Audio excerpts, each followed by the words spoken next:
Hello and welcome, Virgo, to your July 2019 love reading. I am Tamara, your Essential Mystic, and today we are going to be reading from the She-Wolf Tarot, and I'm also going to pull you an Amante Oracle. Remembering that the tarot is just a wisdom tool. It's not meant to take over seeking professional help or using your own discretion, judgment, inner voice, or intuition.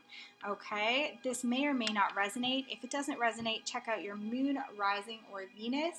Please like, subscribe, and don't be shy in the comments. I really appreciate the feedback. I love hearing when something resonates with you, or you just want to say hey and let me know who's sharing space and energy together. We're looking for July 2019 energy for Virgo and love. Love reading for July 2019 for Virgo. Looking for the highest energy.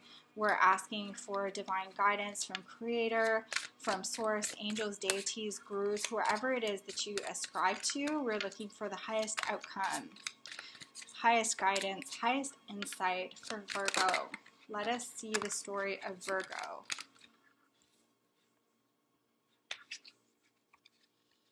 Virgo, July 2019. July 2019 for Virgo. July 2019 Virgo.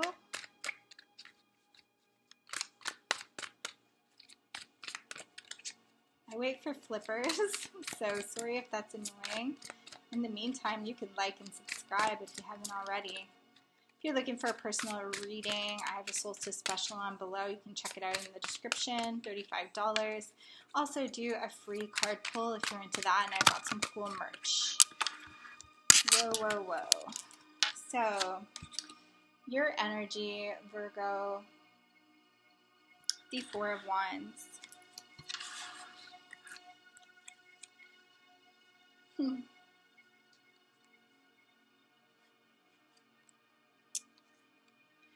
It's hard to tell, like, how this is. So, the energy coming in is the King of Wands.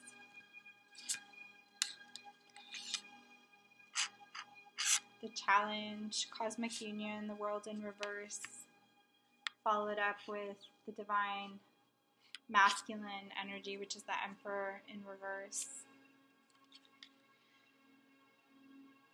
You have the Seven of Pentacles, and I traditionally don't want to take all of these cards, but since they all popped, I'm just going to take them. You have also the Ace of Swords in reverse and the Ace of Pentacles in reverse. I'm going to also pull you a card from the Amante Oracle. So Virgo, 2019, July Love. July Love, 2019. July Love, 2019. July Love, 2019. July Love for Virgo, 2019.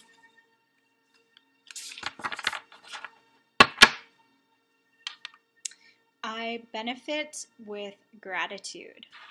So we'll read that afterwards. I'm going to just kind of make sense with what's popped out here, Virgo. Okay, a lot going on. So I'm going to read the first card. We'll do the first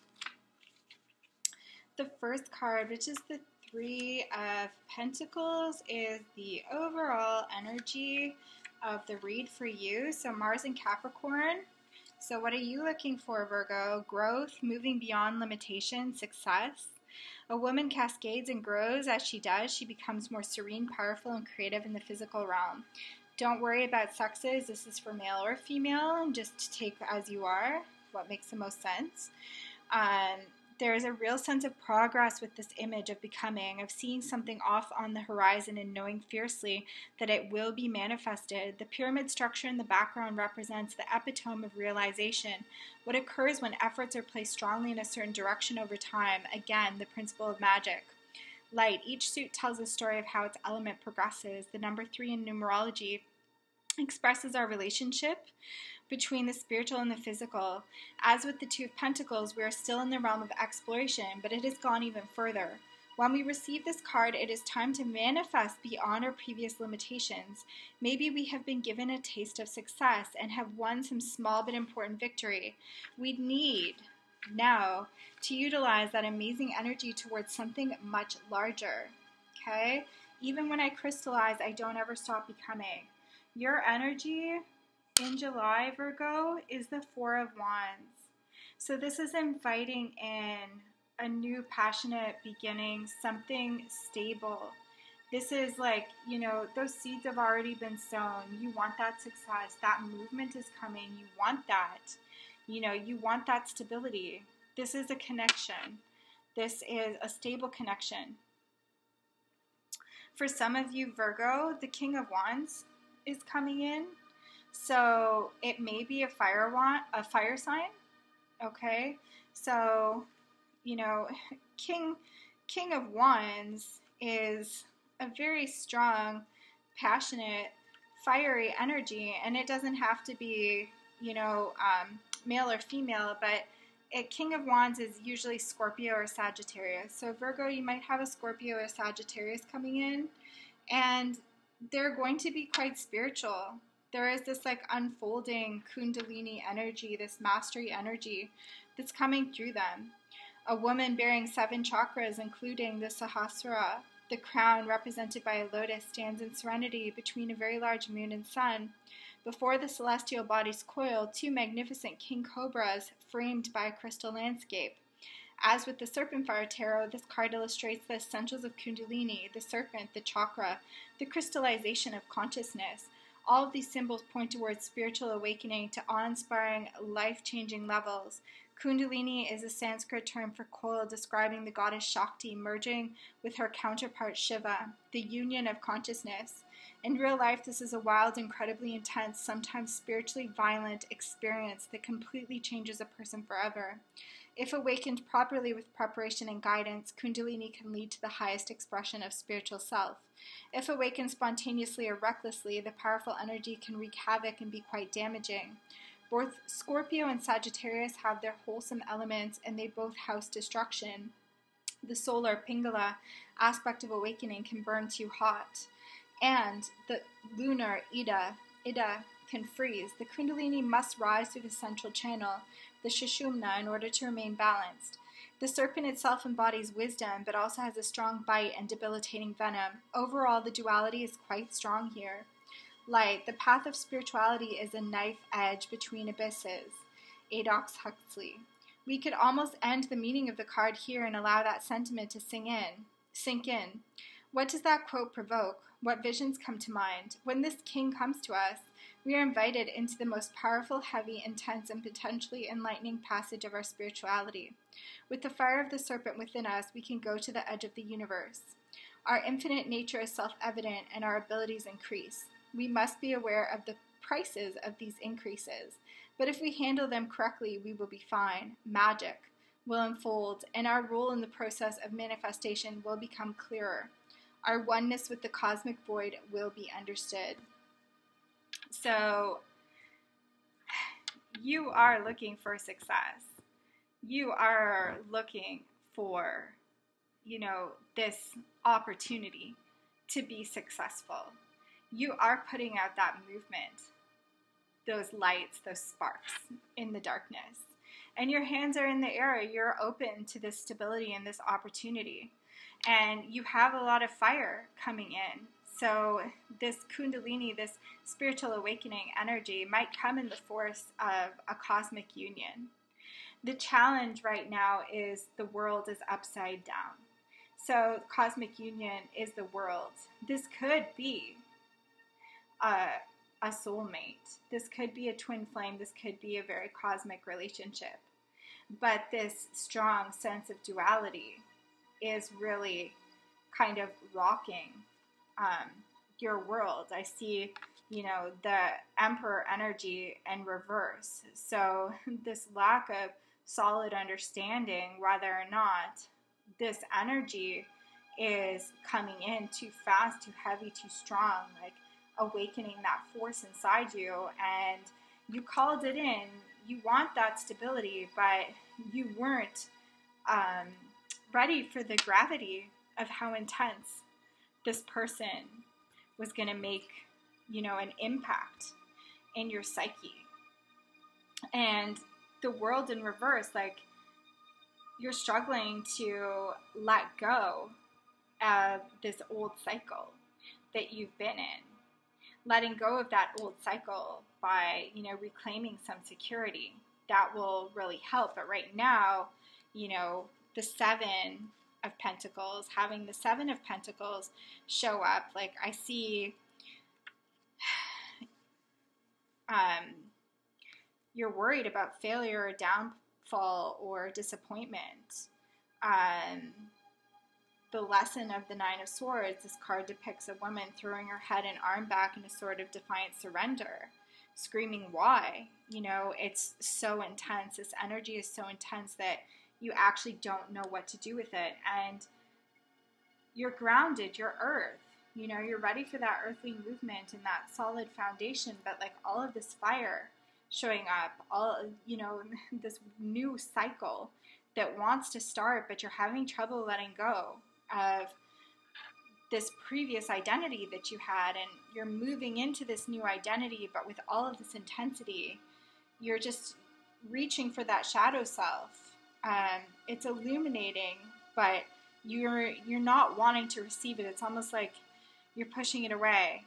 And the reason you're pushing it away is because you have the Ace of Swords in reverse. Like, you're scared. You don't want to connect to your higher self right now. You may not want to know this.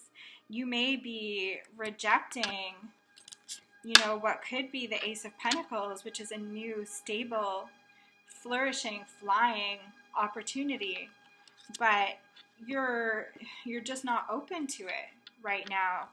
You're not ready. Like, this force has come in and it's just taken you by storm.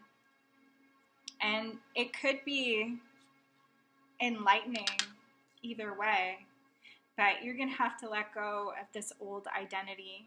You're going to have to step into like the divine masculine energy and have that strength and assurity and, that Aries fiery movement in order to turn this Ace of Swords, into that surrender to insight to your higher self, and to allow, this Ace of Pentacles to be rebirthed.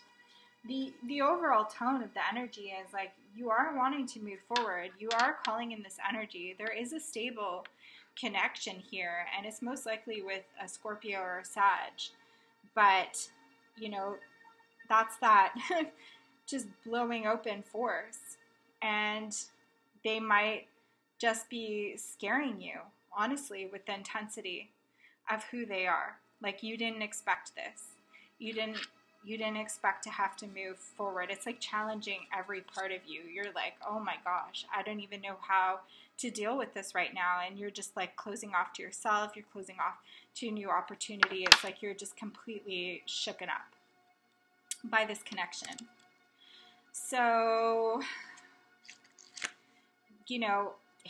what can I say? Like, if you let go,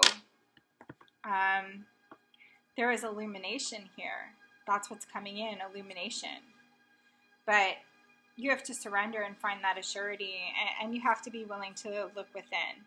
Otherwise, just the nature of Earth is to take its time. Maybe we'll get more clarity here with I benefit from gratitude. Please like, subscribe, leave your comments below. I'd love to hear if this resonates. If it doesn't, check out your moon or rising or Venus. I do appreciate you hanging out, Virgo. I benefit with gratitude. Number 2, I benefit with gratitude. And for some of you, you know what? Like, if you're not in a relationship, this could be like you opening up and having this spiritual awakening, but like it's just come in too fast, too forceful, and it's kind of just like turned you upside down in every element, and you're just like, holy F. I can't handle this, and you shut down. And sometimes that's necessary, with Kundalini force being awakened, and that does happen in partnership. It can happen on your own too. So I benefit with gratitude. A grateful heart is able to navigate the waters of life, afloat with the lightness of being. Living in the present and feeling graciousness for every moment throughout the journey of life can be a challenge, but staying grateful through all the contrasts of living is what cultivates the spiritually adept navigator. Remembering the preciousness of time and understanding that there is a pattern, a geometry of the soul, even within perceived chaos, are the way to find order within the permanent impermanence of each experience. Nothing lasts, but nothing is lost. Seek the lesson, and you will find. We can allow time to weigh us down, to be a burden on our heart and mind, and ourselves to be the victims of what we've been presented with, or we can seek the present, which is the gift of our story. If we allow the time to be the author of our great epic and breath through the ebb in life's tide, we can live in gratitude even during stormy waters.